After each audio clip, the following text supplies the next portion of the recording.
मैं बिगिनर उन सबको मानता हूं जो प्रॉफिटेबल नहीं है। अभी देखिए ना बजट पे क्या हुआ, मार्केट कितना डाउन था, 500-700 point Nifty down, right. And very next day within next to next day 700 point up हुई थी। क्योंकि इंस्टीट्यूशन को भी पता है रिटेलर्स सबसे ज्यादा इम्पेशेंट है, वो डिसिप्लिन में कभी नहीं रहेगा और उसी का बेनिफिट ये लोग उठाते हैं। जो क्रैश से पहले जो सिग्नल आते हैं, जो साइलेंट सिग्नल होते हैं, ताकि हमें पता चले कि हम मार्केट या तो डाउन होने वाला है या फिर मार्केट ऊपर जाने वाला है, तो वो कौन से ऐसे सिग्नल्स होते हैं जिनको एक रिटेल इन्वेस्टर आइडेंटिफाई कर पाए? इसका सिंपल सा अगर मैं बोलूं हमारे व्यूअर्स को, तो डाउ थ्योरी सब कुछ बताती है। यानी हम लोग कहते हैं सर प्राइस भगवान छे, बट मानते नहीं है। मानते क्या है, मुझे लग रहा था कि एचएल ऊपर जाएगा। और क्रिप्टो के बारे में आपका क्या कहना है? तो एक ट्रेड देखा मैंने सर कि वो 1000% भागा in a day, and that time I thought कि यार ये मार्केट में तो हम स्टॉक मार्केट में देखते हैं 5-10% के लिए, ये तो 1000% क्या पॉसिबल है? आंखों से देखा मैंने, and that time I thought कि यार पोटेंशियल तो बहुत लग रहा है। ट्रेडर्स को एक ही सजेशन है कि स्क्रीन पे जो दिख रहा है ना, उस पे रिएक्ट करिए। नमस्कार, बाजार के माहिर के एक और खास एपिसोड में आपका स्वागत है। जैसा कि हमारी हर बार यही कोशिश रहती है कि हम मार्केट के ऐसे एक्सपर्ट से मिलाएं जिनको मार्केट का काफ़ी सालों का एक्सपीरियंस रहा हो, और वो अपने एक्सपीरियंस से आपको कुछ सिखा पाएँ, आपको कुछ बता पाएँ, ताकि आपकी जो ट्रेडिंग जर्नी है वो आप इजी और रिस्क मैनेजमेंट, टेक्निकल, ये सब चीज़ों के थ्रू आप उसको और बेहतर बना पाएँ। तो आज इस पॉडकास्ट में हमारे साथ है कुशल सर, जो पहले भी आए हैं हमारे साथ में, और आपने उनकी पहली वीडियो को, जो स्ट्रैटेजी वाली वीडियो, उनको बहुत ही पसंद किया और उस पर अच्छे खासे व्यूज़ भी आए हैं। अगर आपने नहीं देखा है, आप नए हैं, तो उसको जाके भी देखिए। तो पूछते हैं सर से कि आज वो इस पॉडकास्ट के थ्रू आपको क्या बताना चाहते हैं। हेलो सर, कैसे हैं आप? धन्यवाद सर, कैसे हैं आप? मैं एकदम बढ़िया, आप बताइए कैसे हैं? बस एकदम बढ़िया सर। आज ये पॉडकास्ट ना, पहले हमने जो पॉडकास्ट किया था आपकी जर्नी पे किया था, ठीक है, कुछ टेक्निकल्स पूछे थे हमने, पर इस वाले पॉडकास्ट में मैं चाह रहा हूँ कि आप वो टेक्निकल चीज़ें बताएं जो लोगों को जाननी चाहिए, जो हमारे व्यूअर्स हैं उनको सपोर्ट करें, उनकी ट्रेडिंग को लेके, उनकी मार्केट साइकोलॉजी को लेके, और जो मार्केट जो अभी मूवमेंट कर रही है, कभी क्रैश हो जा रही है, कभी एकदम से ऑल टाइम हाई चली जा रही है, तो उन चीज़ों को समझने के लिए हमारे यूज़र को क्या जानना ज़रूरी है? पहला क्वेश्चन मेरा यही है आपसे, मार्केट में जब अचानक क्रैश आता है तो इसकी असली वजह क्या होती है? देखिए, it's a game of demand और सप्लाई, ठीक है, बट इसको एक्सप्लेन करने से पहले ना मैं शुरुआत से बात करूंगा। जैसे आपने कहा कि सर हमारे व्यूअर्स को समझ में आए कि ऐसी वॉलेटिलिटी को कैसे हैंडल करेंगे मार्केट में। मैं बात करता हूँ एकदम बिगिनिंग से, ठीक है। लास्ट टाइम मैंने अपनी जर्नी बताई थी, आज हम बात करेंगे कि एक ट्रेडर बनने के लिए क्या चाहिए होता है, ठीक है। बिल्कुल बेसिक से बात करते हैं। तो सबसे पहले मैं बिगिनर उन सबको मानता हूं जो प्रॉफिटेबल नहीं है, ठीक है। यानी जिस बंदे ने पैसा नहीं कमाया इस मार्केट से, वो बिगिनर है मेरे लिए, चाहे वो 17 साल का एक्सपीरियंस है ही ठीक है।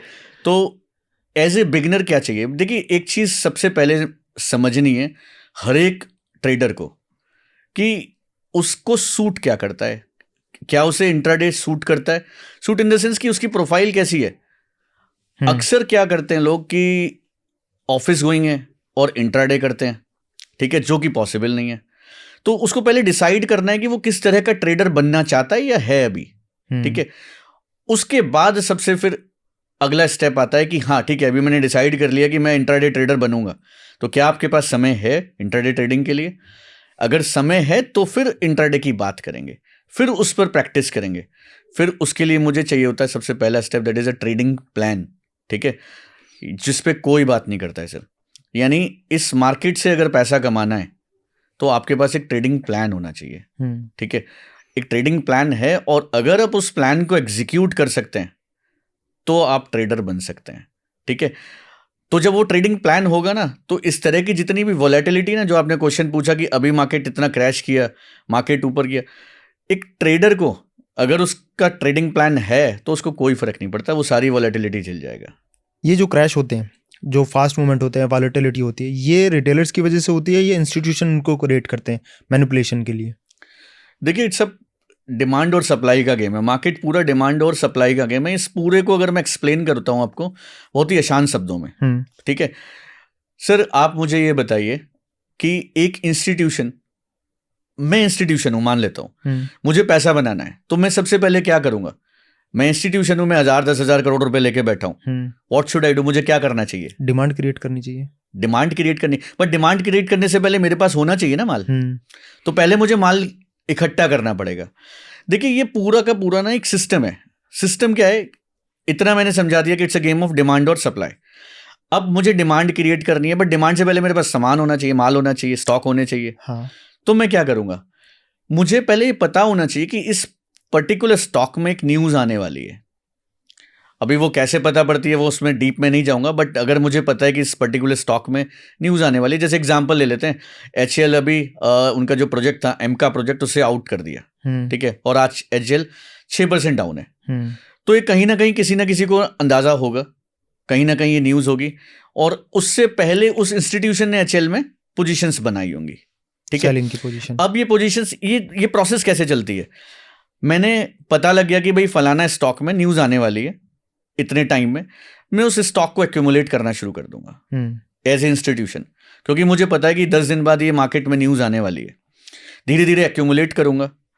जब ये न्यूज़ आएगी मार्केट में, सर ये न्यूज़ कितने लोगों पे जाएगी? सबके पास ही जाएगी न्यूज़। तो फिर कितने करोड़ एक्टिव ट्रेडर्स होंगे हमारे?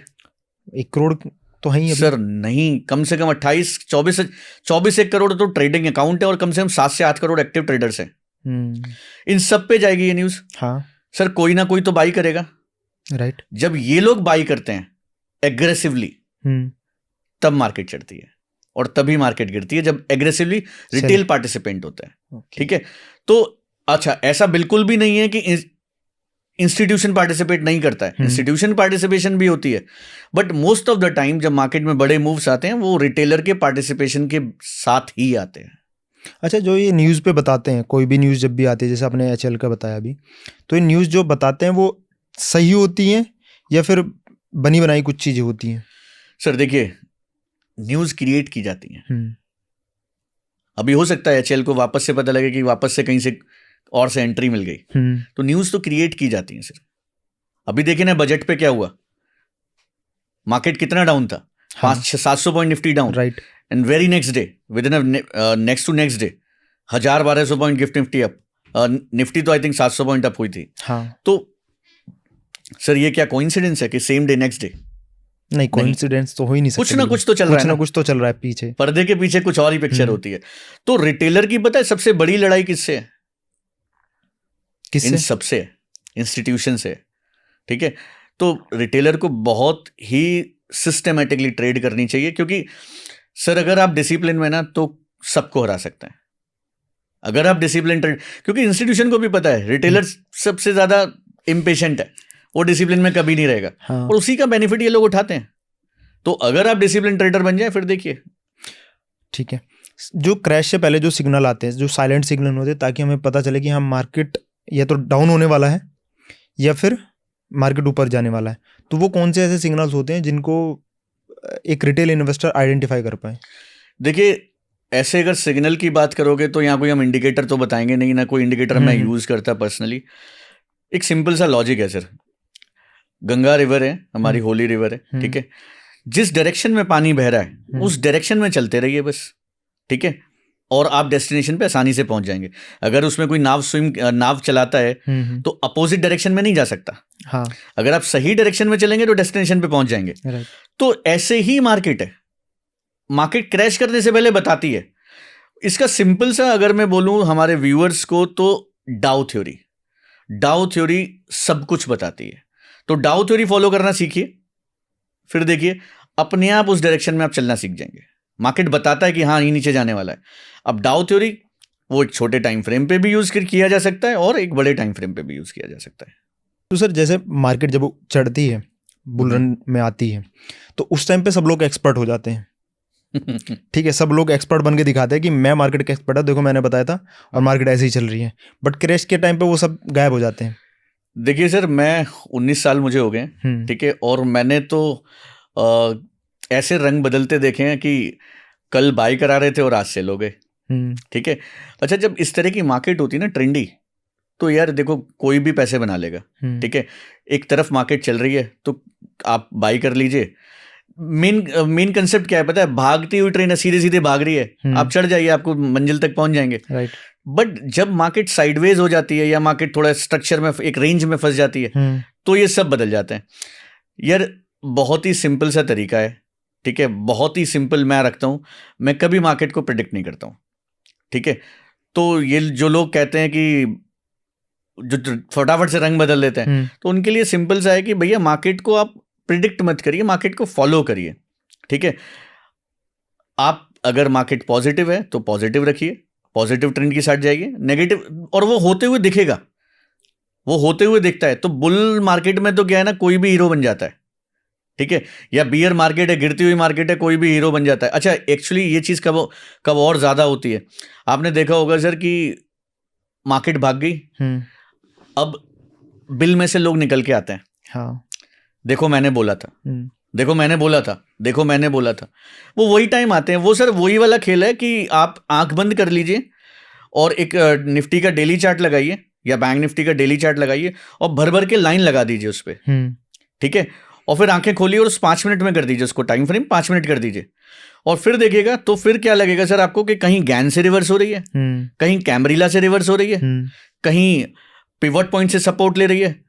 तो ये वही है सर, ये जब निकल के आते हैं जब वो हो जाता है एक्शन, ठीक है। हमें कभी ऐसा नहीं करना है, हमें मार्केट को कभी प्रेडिक्ट नहीं करना है, हमें मार्केट के साथ चलना है बस। तो सर जैसे अभी हमारा 1 Feb को बजट आया था, तो उसमें सबको एक्सपेक्टेशन थी कि भाई मार्केट ना अभी बहुत गिर चुकी है, अभी उठेगी यहाँ से, बुल रन रैली बिल्कुल थी, बिल्कुल बुल रैली का मतलब पूरे इंडिकेशन थे। बट उस दिन मार्केट क्रैश हुई अच्छी खासी, बट उसमें पार्टिसिपेशन फंड हाउसेस का था ही नहीं, क्योंकि उस दिन ऑफ था। तो उस चीज में आपने क्या देखा कि इन्वेस्टर ने क्या किया और जो रिटेलर है, जो इंस्टीट्यूशन है, उनके बीच में कैसी कैसी फाइट हुई? देखिए वो फाइट पे तो हम डिस्कस बाद में करेंगे, पहले समझ लेते हैं, क्योंकि बजट वाले दिन बहुत लोग ट्रैप हुए। हाँ, क्योंकि बजट पे सबकी एक्सपेक्टेशन थी मार्केट ऊपर जाएगा। अच्छा, एक्सपेक्टेशन मेरी भी थी कि मार्केट ऊपर जाएगा, बट हुआ उल्टा, ठीक है। अब देखो इसको कैसे ऐसी सिचुएशन को हैंडल करें। तो पता है, हमारे व्यूअर्स को मैं एक सजेशन दूंगा कि कभी भी ना मेरे को लग रहा है इस पे जाना ही नहीं है, क्योंकि जनरली ये होता है कि मार्केट ऊपर जाएगी और हम एक बायस्ड हो जाते हैं कि मार्केट ऊपर जाएगी तो बाई साइड ही देखेंगे या नीचे जाएगी तो सेल साइड ही देखेंगे। आपको कभी बायस नहीं होना सर। बिलीव करिए, मेरा मन कहता था मार्केट ऊपर जाएगी, बट सिस्टम बोल रहा था कि मार्केट नीचे गिरेगी, यानी प्राइस एक्शन बोल रहा था कि मार्केट नीचे जाएगी। ओके। तो व्यूअर्स को एक ही सजेशन से या ट्रेडर्स को एक ही सजेशन से कि स्क्रीन पे जो दिख रहा है ना उस पे रिएक्ट करिए। और मैंने भी सेम वही किया, स्क्रीन पे जो दिख रहा था वही मैंने एक्शन लिया और मुझे रिजल्ट मिला। तो जनरली ऐसी ट्रैप होते हैं, क्योंकि ट्रैप कब होता है, मुझे लग रहा था सर HL का शेयर देखिए, डिफेंस को कितनी एलोकेशन आनी थी, पूरा हाइप बन चुका था कि डिफेंस पे सबसे ज्यादा एलोकेशन आएगी। हाँ। और हमारे फाइनेंस मिनिस्टर ने डिफेंस के बारे में एक शब्द भी नहीं बोला। एक शब्द भी नहीं बोला। क्यों?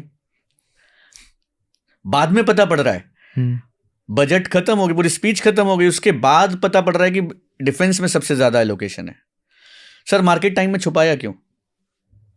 पूरी दुनिया को पता चल चुका था कि डिफेंस में सबसे ज्यादा एलोकेशन आने वाली है। अब सबको क्या लग रहा था, HCL ऊपर जाएगा। HCL, हाँ, जो डिफेंस के जितने स्टॉक है सब ऊपर जाएंगे, मैजगांव डॉक्स और ये सारे इनिशियल जब मार्केट ओपन हुआ तो ये सब के सब धीरे धीरे कछुए की चाल की तरह शुरू भी कर दिए थे, ग्रीन होना शुरू हो गए थे। But all of sudden budget में कुछ बोला ही नहीं और वहां से सारे के सारे क्रैश। तो गाइज, जो पिक्चर दिखती है सबको, हमारे व्यूअर्स को एक चीज बहुत क्लियर होनी चाहिए कि जो पिक्चर दिखाई जाती है ना वो कुछ अलग होती है, जो एक्चुअल पिक्चर है वो कुछ अलग है। तो हमें वही फॉलो करना है जो सिस्टम पे दिख रहा है, जो मुझे स्क्रीन पे दिख रहा है, उसके अलावा कुछ नहीं। यानी हम लोग कहते हैं सर प्राइस भगवान छे, बट मानते नहीं है। मानते क्या है? मुझे लग रहा था कि HL ऊपर जाएगा, ये तो मुझे लग रहा था। एक दो केस लेके चलते हैं सब लोग, मोस्टली जो नए बिगनर्स आते हैं, जो अपने बिगनर्स की बात की, उसमें 2 ही केस आते हैं। एक तो मुझे लग रहा था कि मार्केट ऊपर जाएगी तो मैंने खरीद लिया। दूसरा क्या होता है कि एक न्यूज़ आई जो मैनिपुलेटेड है, उसमें बताया गया कि ये स्टॉक में ऐसे होने वाला है, ठीक है, तो आप उसमें ड्राइव करने के लिए रेडी हो गए, बट वो दोनों नीचे गिर गए। सर मैं वही तो समझाना चाह रहा हूं कि पूरे हमारी जो फाइनेंस मिनिस्टर की स्पीच थी 1.5-2 घंटे की, एक बार भी डिफेंस का जिक्र क्यों नहीं किया गया? जबकि आप देखेंगे तो जो न्यूज चैनल्स पे सबसे पहले एक ही न्यूज पे डिस्कशन हो रहा था कि डिफेंस को सबसे ज्यादा एलोकेशन आएगी, और डिफेंस के बारे में एक शब्द भी नहीं बोला। और मार्केट खत्म होने के बाद में पता चला कि डिफेंस में सबसे ज्यादा एलोकेशन है। तो गाइज, कहीं ना कहीं कुछ ना कुछ तो है। जो पिक्चर आपको दिखाई जा रही है वो पिक्चर अलग है और पर्दे के पीछे एक्चुअल पिक्चर अलग है, ठीक है। तो हमेशा एक ही चीज है सर, एक ही चीज है कि आपको जो सिस्टम पे दिख रहा है वो फॉलो करना है, क्योंकि सिस्टम जो आपकी स्क्रीन पे दिख रहा है ना वो छुपाया नहीं जा सकता। HCL जब गिर रहा होगा तो वो प्राइस एक्शन बना के ही गिरा था। हाँ। वो प्राइस एक्शन बना था उसमें। तो अगर मैं प्राइस एक्शन फॉलो करता, मैं बायस ना रहूं कि HCL ऊपर जाएगा नीचे जाएगा, नहीं, मैं बायस्ड हूं ही नहीं, जिधर जाएगा मैं उधर चलूंगा। देखिए मैं एक मूल मंत्र देता हूं, न्यूज आती है, न्यूज पे एक्शन होता है, बड़ा एक्शन होता है, बड़ा पैसा बन सकता है अगर आप सही डायरेक्शन में जाएं, बन सकता है।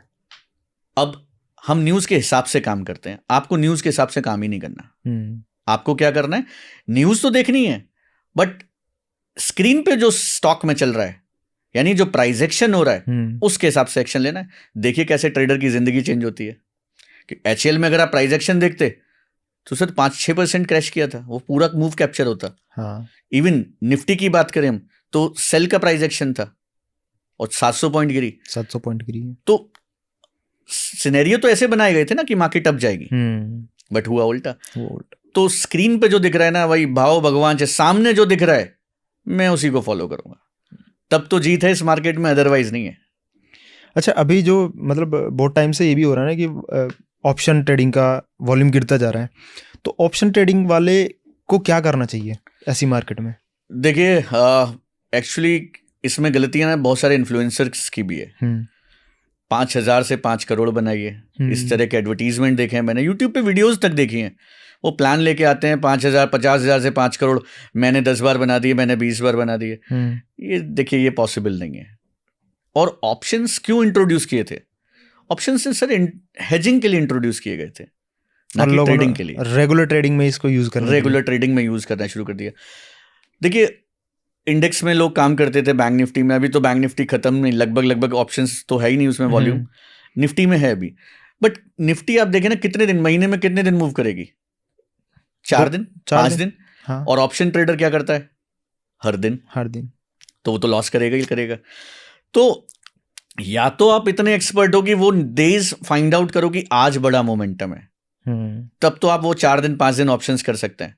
अगर आप उतने कैपेबल हैं कि हाँ कि आप वो सिस्टम है आपके पास कि ये 4-5 दिन सिलेक्टिव डेज कैसे निकाले जाते हैं, तो आप ऑप्शन ट्रेडिंग करें। अदरवाइज सर ऑप्शन ट्रेडिंग छोड़ दीजिए, मैं बिल्कुल भी सजेस्ट नहीं करता। और स्टॉक ऑप्शंस तो बिल्कुल भी नहीं, वो हेजिंग के लिए ही है। ओके, तो अभी जैसे हमने ऑप्शन की बात की, तो लॉन्ग टर्म इन्वेस्टर के लिए क्या स्ट्रेटेजी होनी चाहिए?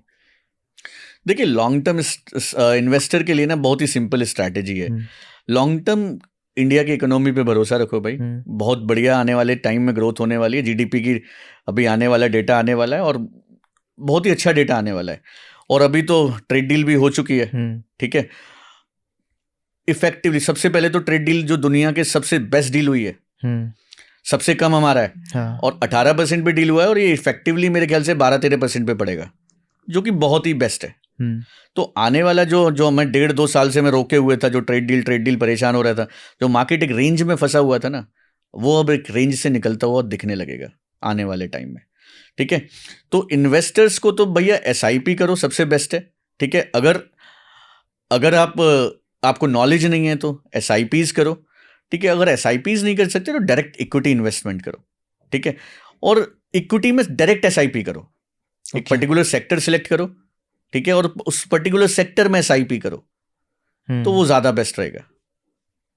तो अभी जैसे सर मार्केट आप बोल रहे हो कि अभी थोड़े से पॉजिटिव मूवमेंट में जाने वाली है, तो इसका क्या मतलब है कि बुल रैली स्टार्ट हो चुकी है या फिर कुछ टाइम और लगेगा अभी बुल रैली में? सर देखो मैं वापस बोलता हूं कि मैं मार्केट को कभी प्रिडिक्ट नहीं करता, ठीक है।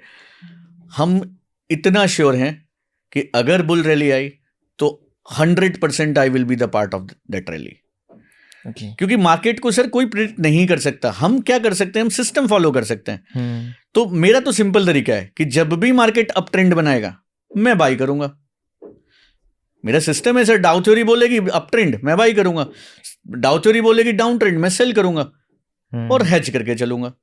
तो बस इतना ही तो मार्केट है, कॉम्प्लिकेटेड तो बनाया हुआ है। तो अगर बुल रैली आई और मैं अप ट्रेंड में बैठा था तो I will be the part of that rally, ठीक है। तो सर प्रेडिक्ट कोई नहीं कर सकता, हाँ, बट हमें अपनी गवर्नमेंट पे भरोसा है, हमें अपनी इकोनॉमी पे भरोसा है। आने वाला फ्यूचर डेफिनेटली ब्राइट है इन्वेस्टर्स के लिए। और सर गोल्ड सिल्वर के बारे में क्या कहना चाहेंगे, क्योंकि ये अभी इतनी तेजी से भागा है ना, किसी की तो बैंड बज गई सर। देखिए कमोडिटी तो जैसे अभी गिरा था, अभी हम्म, जैसे रिसेंटली अभी गिरा है हाँ हाँ कमोडिटी पूरा, ठीक है, तो उसमें अच्छा खासा 15-20% का क्रैश भी आया उसमें, और भागा भी पूरी तेजी से है।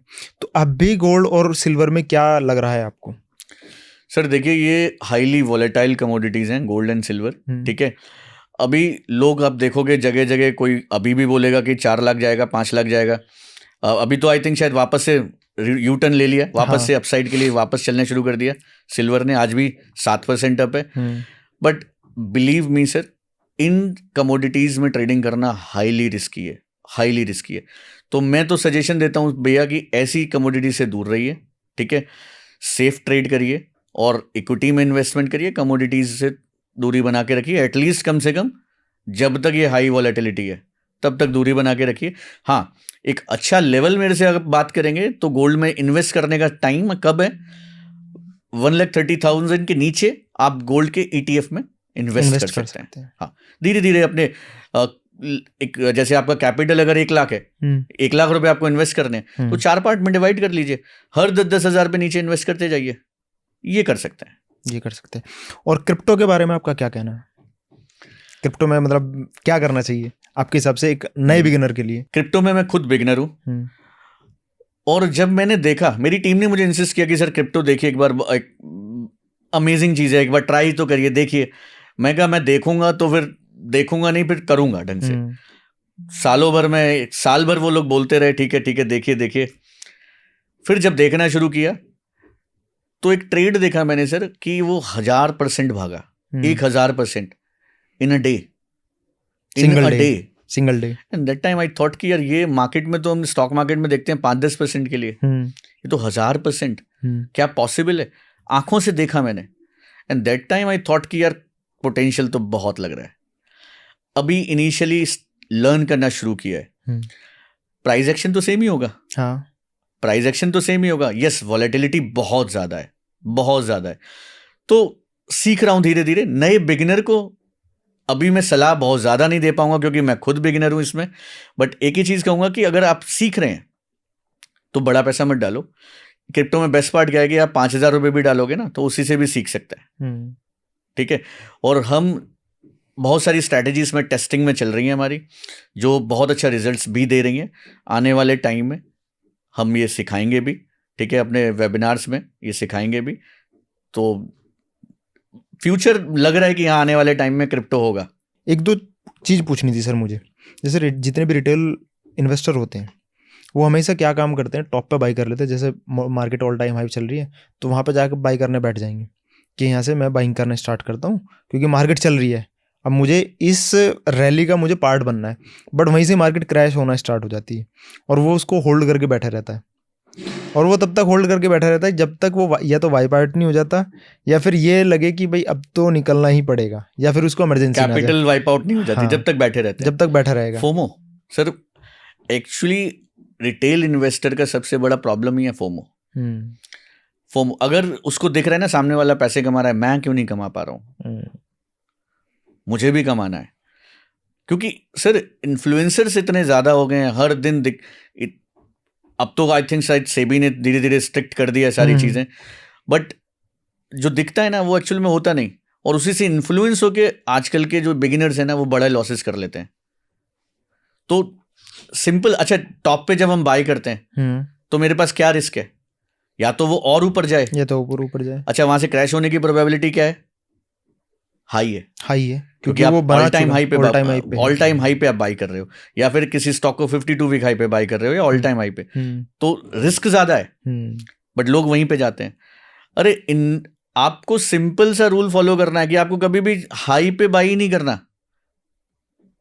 आपको कब बाई करना है? सर आप एक चीज मुझे बताइए, आप बिजनेसमैन हैं, आप बिजनेस करते हैं, आप किसी कमोडिटी को, कोई भी चीज, हम नॉर्मल बात करते हैं सर, कोई भी कमोडिटी की, आप उसे सस्ता खरीदना पसंद करोगे या महंगा? बेसिकली मैं तो जाऊंगा तो सस्ता ही खरीदूंगा, सस्ता। मैं नेगोशिएशन भी करूंगा किसी के साथ में। बट आप मुझे बताओ ना, गोल्ड कितनी बार सस्ता हुआ? गोल्ड तो बहुत बार हुआ रिसेंटली। सर 2-3-4 बार ही सस्ता हुआ है। ज्यादा बार तो हुआ नहीं। अच्छा, मार्केट कितनी बार सस्ती हुई? मार्केट भी 3-4 बार। 3-4 बार सस्ती हुई है। तो सस्ता भी नहीं खरीद सकते सर। सस्ता खरीदेंगे, सस्ता होगा तो भर भर के खरीदेंगे, बट सस्ते के लिए वेट कर सकता है? मैं बोला आप बिजनेसमैन है, आप सस्ते के लिए वेट नहीं कर सकते सर। नहीं कर सकते। और महंगा खरीदेंगे तो रिस्क ज्यादा है। रिस्क ज्यादा है तो क्या करें? बीच का रास्ता निकालते हैं, बाय एट द एवरेजेस। जब उसकी फेयर वैल्यू आ जाती है तब बाय करो ना। तो फेयर वैल्यू निकालना आना चाहिए। मुझे लगता है कि अब जो प्राइस चल रहा है किसी भी चीज का, तो वो मुझे लगता है कि हाँ आज के टाइम पे इस चीज की ये वैल्यू है तो मैं पे कर दूंगा उस चीज के लिए, तो मैं उसको खरीद लूंगा। देखिए, ऑल टाइम हाई पे अगर मैं टेक्निकल बात कर रहा हूँ, अगर मैं किसी स्क्रिप्ट को 52 वीक हाई पे खरीद रहा हूँ तो वो ऑलरेडी हाई पे चल रही है, यानी वहां करेक्शन आ सकती है। क्योंकि इंस्टीट्यूशन भी तो तभी बुक करेंगे ना जब वो एक्सट्रीम प्रॉफिट पे होगा, राइट है ना? तो वहां प्रॉफिट बुकिंग का आने का रिस्क है। सस्ता खरीदता हूं, बिल्कुल चीप खरीदता हूं, तो कब बढ़ेगा वो रिस्क है। कितने टाइम बाद बढ़ेगा भी नहीं बढ़ेगा वो रिस्क है। तो सबसे बेस्ट तरीका क्या है कि हमें ऐसे स्क्रिप्ट ढूंढो जो अपने ऑल टाइम हाई से करेक्ट होके एक फेयर वैल्यू पे आए। वो ढूंढना सीखना पड़ेगा और उसके लिए आपके साथ आना पड़ेगा। तो सर आपने स्टार्टिंग में पहले बोला था कि मेरे लिए बिगिनर हर वो बिगिनर है जो लॉस में बैठा हुआ है, जो मेरे लिए प्रॉफिट तो में बिगिनर है वो, जो प्रॉफिट में नहीं है। मान लो कि मैं प्रॉफिटेबल नहीं हूँ, मैं बिगिनर हूँ, तो मुझे क्या करना चाहिए आने वाले मार्केट में? सर देखिए, अगर आपको सक्सेसफुल ट्रेडर बनना है ना, सबसे पहले आपको अपनी लाइफ में डिसिप्लिन में आना पड़ेगा। आपके डे रूटीन में डिसिप्लिन में आना पड़ेगा, तभी आप मार्केट में डिसिप्लिन ट्रेडिंग कर पाएंगे। ठीक है। अब जब आप ट्रेडिंग की बात कर रहे हैं तो सबसे पहला काम है, अगर आपको सक्सेसफुल ट्रेडर बनना है या प्रॉफिटेबल ट्रेडर बनना है, तो आपका ट्रेडिंग प्लान। देखिए, कोई भी कंपनी आती है, बड़ी बड़ी कंपनीज आती हैं, प्रोजेक्ट लाती हैं, सबसे पहले पता है कौन सा डिपार्टमेंट काम करता है? Planning department. ठीक है। प्लानिंग सबसे पहले होती है, उसके बाद जाके सिविल टीम इंस्पेक्शन करती है, मैकेनिकल या जो भी आपकी टीम से इंस्पेक्शन जाके करती है, एग्जीक्यूशन करती है। बट सबसे पहले क्या होती है? प्लानिंग। एक ट्रेडर सबसे पहले क्या करता है? एग्जीक्यूशन। ये सबसे बड़ा प्रॉब्लम है। तो सबसे पहले आपको करनी पड़ेगी प्लानिंग। अब प्लानिंग हो गई, वो प्लानिंग का डॉक्यूमेंट बना के रखना पड़ेगा कि ये मेरी प्लानिंग है आने वाले 6 महीने की। और जब ये प्लानिंग आपके पास होगी ना, और उस प्लानिंग को अगर आपने एग्जीक्यूशन कर दी सही तरीके से, सर आप प्रॉफिटेबल हो जाओगे। वो प्लानिंग सीखनी पड़ेगी, वो प्लानिंग करनी आनी पड़ेगी। तो प्लानिंग के पैरामीटर्स क्या क्या होते हैं कि भाई हाँ ये स्टेप्स हैं, ये मुझे फॉलो करने चाहिए? देखिए, इस प्लानिंग के कई सारे इंपॉर्टेंट पैरामीटर्स हैं, बट अगर मैं कुछ पैरामीटर्स पे बात करूं तो सबसे पहला है कि भाई आने वाला मेरा कैपिटल क्या है और उस कैपिटल की रिस्क क्या लेना चाहता हूं मैं। ठीक है। अगर मैं कोई कंपनी लाता हूं तो मैं सबसे पहले यही डिसाइड करूंगा ना कि मेरे पास ये कैपिटल है और इस कैपिटल में मैं क्या रिस्क लूंगा। तो अच्छा, मेरा ये भी क्वेश्चन था कि अगर कोई मार्केट में आ रहा है बिगिनर, तो कितने कैपिटल से स्टार्ट करना चाहिए उसको? देखिए, सबसे पहले तो आपको एक प्रॉफिटेबल ट्रेडर बनना है और वो छोटे कैपिटल पे ही बनना है। मेरा मानना है कि अगर आप 1 लाख रुपए से कमाना सीख गए तो 10 लाख से भी कमाएंगे और 1 करोड़ से भी कमाएंगे। और मेरा ऐसा बिल्कुल 100% मानना है कि अगर आप 1 लाख से नहीं कमा सकते तो आप 1 करोड़ से भी नहीं कमा सकते। तो सबसे पहले 1 लाख रुपए से आइए या 50,000 रुपए से आइए और उससे सिस्टमेटिक ट्रेडिंग प्लान बनाइए, उसको एग्जीक्यूट करिए। अगर वहां रिवॉर्ड आते हैं तब अगला कदम बढ़ाइए। तो मुझे जाना किस सेगमेंट में चाहिए? मुझे फ्यूचर ऑप्शन में जाना चाहिए, इक्विटी में जाना चाहिए, या फिर ETF SIP के थ्रू स्टार्ट? देखिए, अगर आप ट्रेडर बनना चाहते हैं तो ETF वगैरह तो साइड रखना पड़ेगा सर, फिर आपको कैश में ट्रेडिंग में आना पड़ेगा। ठीक है। मेरे हिसाब से लोग ऐसा कहते हैं और हम देखेंगे भी सर, बहुत सारे बड़े बड़े इन्वेस्टर्स भी कहते हैं कि इंट्राडे ट्रेडिंग तो एक जुआ है, सट्टा है ये, या जॉबिंग व्हाटएवर जो भी कहते हैं। अभी हमारी FM मिनिस्टर ने भी बोला है कि ये जो स्पेकुलेशन करते हैं। हाँ, ये तो एकदम शॉक थी वो। हाँ, एकदम आप देखेंगे एक्सप्रेशन तो बड़ा खतरनाक एक्सप्रेशन था। अच्छा, मैं कहीं किसी से सर मिला था और बड़े एक लीजेंड की बात चल रही थी कि उन्होंने वो स्टॉक मार्केट के लीजेंड है। तो मैंने उनसे पूछा कि वो क्या करते होंगे सर, क्या स्टाइल रहेगा। तो समवन सेज कि एक बहुत बड़े CA थे, उन्होंने बोला कि नहीं यार, वो उनके ऊपर तो गॉड गिफ्ट था। इंट्राडे में कोई पैसा नहीं बना सकता। अच्छा। उन्होंने ऐसा बोला कि इंट्राडे में कोई पैसा नहीं बना सकता। उन्होंने पैसा बनाया तो वो पोजिशनल से बनाया और वो गॉड गिफ्ट था। Sir intraday is an art, ये एक कला है, ये हर किसी को नहीं आती, इसको सीखना पड़ेगा, इसमें मजना पड़ेगा। तो इंट्राडे ट्रेडिंग मैं सजेस्ट करूंगा, यस, बट सीखिए, पहले उसे सीखिए, जब समझ में आ जाए धीरे धीरे धीरे। क्योंकि सर सेम डे अगर आप इंट्राडे ट्रेडिंग प्लान कर रहे हैं और कर रहे हैं, ओवरनाइट रिस्क ही नहीं है सर, ओवरनाइट रिस्क खत्म हो गई। हाँ। एक कैलकुलेटेड रिस्क के साथ जा रहे हैं। बट जब हमारे पास एक कोई प्लान नहीं है या कोई प्रूवन स्ट्रैटेजी नहीं है, तो फिर फेलियर ही हाथ लगता है और फिर हमें लगता है कि ये सट्टा है। हाँ। तो एक बिगिनर के लिए, क्योंकि उसके पास बड़ा कैपिटल नहीं होता, इंट्राडे ट्रेडिंग से स्टार्ट कर सकते हैं, पर सीख कर। ठीक है, अब सीखने का मतलब ये नहीं कि आप महंगे महंगे कोर्सेज खरीदिए। सर 99 रुपीज का एक वेबिनार करते हैं हम, वो 99 में भी इतना सिखा देते हैं कि आप आराम से एक प्रॉफिटेबल ट्रेडर की जर्नी स्टार्ट कर सकें। चलिए, अच्छा, एक और चीज़ थी। मैं जो भी मतलब जो मोस्टली ट्रेडर हैं वो क्या काम करते हैं, 20 से 25 हज़ार 50 हज़ार रुपये लेके आते हैं मार्केट में। तो कोई नया ट्रेडर है जो मार्केट में आया 50 हज़ार रुपये लेके, तो उसको क्या रिस्क मैनेजमेंट फॉलो करनी चाहिए ताकि वो अपनी 6 महीने का, जैसे आपने भी बोला कि उसके पास प्लान ऑफ एग्जीक्यूशन होना चाहिए, क्योंकि सबसे पहले सब लोग एग्जीक्यूशन करते हैं, प्लानिंग बाद में करते हैं। प्लानिंग बाद में होती है। तो हम एक कैपिटल लेके चल रहे हैं 50 हज़ार रुपये, और उस 50 हज़ार से उसकी प्लानिंग कैसे होनी चाहिए कि वो 6 महीने सर्वाइव कर पाए उस रिस्क मैनेजमेंट के साथ। सर देखिए, रिस्क मैनेजमेंट में ना सबसे पहला मेरा जो पॉइंट आता है, that is risk per day. अगर 50 हज़ार का कैपिटल है तो कितना रिस्क पर डे लेना है, और that not must be more than 1% of the capital. यानी 50 हज़ार है तो 1% से ज्यादा तो होना ही नहीं चाहिए पर डे। यानी 500 रुपये में ही काम करना है फिर, वही रिस्क है उसकी। अब 500 रुपये में कितने ट्रेड करने हैं वो डिसाइड करना पड़ेगा, वो उसकी ट्रेडिंग स्ट्रैटेजी के हिसाब से प्लानिंग होगी। तो रिस्क पर डे सबसे इंपॉर्टेंट है, ये आपका डिफाइन होना चाहिए। 500 रुपये का लॉस लग गया आज का, इससे ज्यादा ट्रेडिंग नहीं करनी है। अब पूरा कैपिटल लॉस करने में कितना दिन लगेगा? 100 दिन। 100 दिन लगेंगे, जो कि नहीं होगा। तो कैपिटल वाइप आउट नहीं होने वाली। 100 दिन मार्केट आपके अगेंस्ट नहीं रहने वाली। हर दिन किसी दिन रिवॉर्ड भी देगी। सर मार्केट रिवॉर्ड देती है, 50% से ज्यादा रिवॉर्ड मिलेगा अगर ये सिस्टम फॉलो तो करें। हम एक सिंपल से स्ट्रेटेजी सिखाते हैं सेक्टर का, मोर देन 50% एक्यूरेट आता है।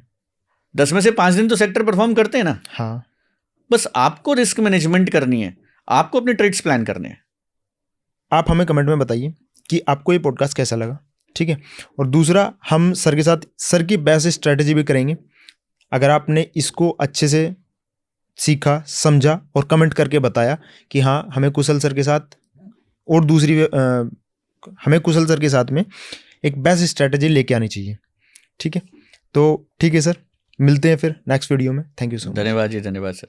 अगर आपके भी कोई फेवरेट ट्रेडर हैं जिन्हें आप बाजार के माहिर पर देखना चाहते हैं तो हमें कमेंट बॉक्स में ज़रूर बताएं, हम उन्हें इनवाइट करेंगे। और हाँ, अगर आप एक ट्रेडर हैं और अपनी जर्नी बाजार के माहिर पर शेयर करना चाहते हैं तो डिस्क्रिप्शन में दिए फॉर्म को ज़रूर भरें। ऐसे ही और वीडियोस देखने के लिए चैनल को सब्सक्राइब करें और बेल आइकॉन भी प्रेस कर दें।